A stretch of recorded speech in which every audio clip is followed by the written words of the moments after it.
শনি তার শুভ বা অশুভ প্রভাব প্রত্যেকটি মানুষকে দিয়ে থাকেন তার কর্ম, পরিশ্রম, সততা ইত্যাদির মাপকাঠির ওপরে। তাই আপনি আপনার জীবনে যেই প্রকার পরিশ্রম করবেন বা যেই রূপ সততা বা নিষ্ঠার সাথে ধৈর্য ধরে আপনার কর্মের পথে এগিয়ে যাবেন, সেই অনুযায়ী কিন্তু আপনি আপনার জীবনে তার শুভ প্রভাব পেয়ে থাকবেন। বৈদিক শাস্ত্র মতে শনি দেবতাকে কুর গ্রহ হিসাবে কিন্তু বলা হয়ে থাকে, কিন্তু তার সাথে সাথে এটাও বলা হয় যে উনি যদি প্রসন্ন থাকেন তাহলে পরে ভিখিরি থেকে রাজা হতে বেশি সময় লাগে না। যাদের জন্মছকে শনি দুর্বল বা অশুভভাবে অবস্থান করে থাকেন তারা পরিশ্রম বিমুখ হন এবং অপরের সমালোচনা করা বা ঘরে বসে বড় বড় কথা বলা, এই বিষয়গুলো কিন্তু তাদের মধ্যে অনেক সময় দেখা যায়। অশুভ বা দুর্বল শনি মানুষকে কিন্তু অনেক সময় খিটখিটে বা মেজাজি করে থাকেন। তারা কিন্তু অপরের সমালোচনা করা বা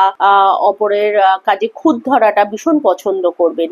অশুভ বা দুর্বল শনি আপনাকে অলস করতে পারে। যাদের জন্মছকে শনি দশম ভাবে বা ষষ্ঠ ভাবে দুর্বল বা অশুভ ভাবে অবস্থান করে তারা অনেক সময় পরিশ্রম করতে পছন্দ করেন না। তারা অলসতা জীবন যাপন করাটা ভীষণ পছন্দ করেন। তাদেরকে দিয়ে কোনো কাজ করানো ভীষণ কষ্টসাধ্য।